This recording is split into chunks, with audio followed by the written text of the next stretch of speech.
Good evening. HIV, hepatitis C, variant Creutzfeldt-Jakob disease. The conditions contracted are horrific enough.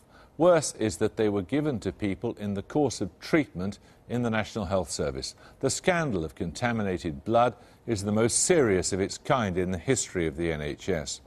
The first comprehensive inquiry into how it happened stopped short today of blaming individuals. Of course, no one necessarily did it deliberately, but our science editor, Susan Watts, has been investigating whether this really was all just an accident. I'm Hayden Lewis. I was born in 1956, just across the bay here, in a lovely little house that overlooks Cardiff Bay. Our favourite games were gully jumping and crab fighting. I was diagnosed with haemophilia at the age of 2. Bit my tongue, actually, fell out of a high chair. Hayden was one of 4,000 British haemophiliacs injected with contaminated blood. Nearly 1,800 have already died. I've now reached the tender age of 52. And in all the years I've been treated for haemophilia, I've been exposed to hepatitis B, hepatitis C, hepatitis D, hepatitis E, HIV, and VCJD. The doctors didn't tell Hayden in time that he had HIV, with awful consequences. Unfortunately, through not being informed by the physicians, I've inadvertently infected my wife with HIV. Hayden and his wife, Gaynor, came to London for today's announcement. Successive governments have refused to hold an official public inquiry. Lord Archer had no power to call witnesses or compel government to act, but he could set out what went wrong. The procrastination in achieving national self-sufficiency to avoid the use of high-risk blood products from overseas had disastrous consequences. Had self-sufficiency been achieved earlier, the scale of the catastrophe would have been significantly reduced.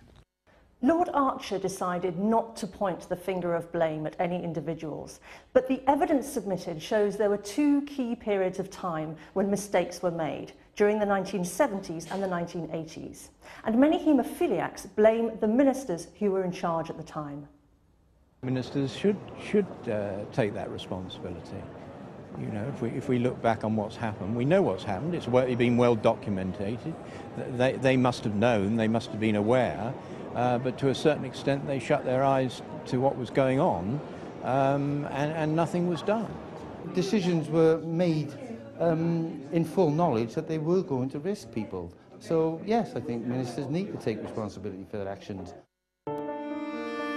Haemophiliacs had always had difficult lives, but from the early 1970s a simple treatment called Factor VIII became available, which seemed to be a breakthrough. It restored the ability of their blood to clot, but there was a problem. Britain relied on imports of Factor VIII from America, and the Americans paid prison inmates and drug addicts for blood which was often contaminated with hepatitis and other viruses. The first mischance to save haemophiliacs from hepatitis came under a Labour government in the mid-70s. David, now Lord Owen, was then the Health Secretary. He was aware of the danger from imported American blood, so he tried to make Britain self-sufficient in Factor VIII, made from healthy blood from volunteer British donors, but failed.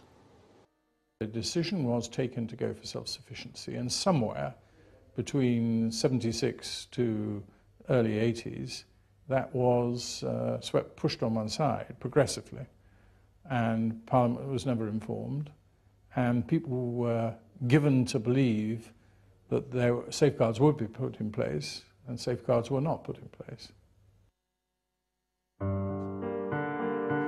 The second mischance came under a Conservative government.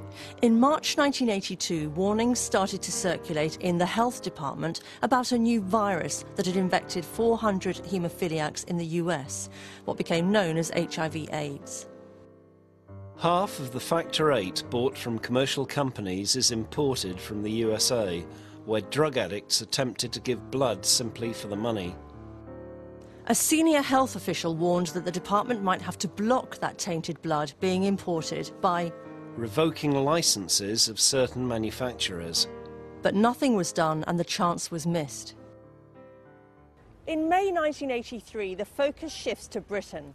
The Lancet Medical Journal reports that a haemophiliac in his 20s has contracted a life-threatening disease, AIDS, from infected blood products. The reaction is immediate. The story hit the newspapers and the Prime Minister Margaret Thatcher was questioned in the House about why the government had ignored warnings about contaminated blood products from America. Will the Prime Minister rectify that deplorable and disgraceful mistake by immediately authorising the necessary expenditure within the National Health Service to make Britain independent in its blood supplies? Within a week, the government's chief advisor on public health surveillance, Dr. Nicol Galbraith, wrote to the Department of Health to tell them unequivocally that he has come to the conclusion that the risk from AIDS meant that all blood products made from blood donated in the USA after 1978 should be withdrawn from use. His letter went to the Committee on Safety of Medicines, but this was to be the third missed chance. The experts at that meeting decided not to stop imports of American Factor VIII. As a result, haemophiliacs continue to be exposed to HIV infection. If the Department of Health had acted on Dr. Galbraith's warnings, hundreds of people could have been spared from HIV infection. Many haemophiliacs blamed the health ministers at that time. I cannot comprehend how they could ignore the warnings.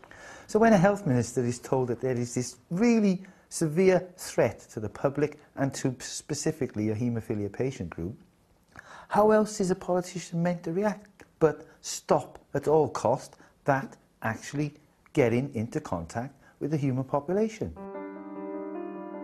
One of the health ministers, Kenneth Clarke, was asked in the Commons about imports of plasma and blood products. Campaigners accuse him of giving a crafty answer which obscured the true situation. As far as I know, no human blood plasma is imported into the United Kingdom by the NHS. Haemophiliac campaigners say he should have known Britain was still importing infected Factor VIII.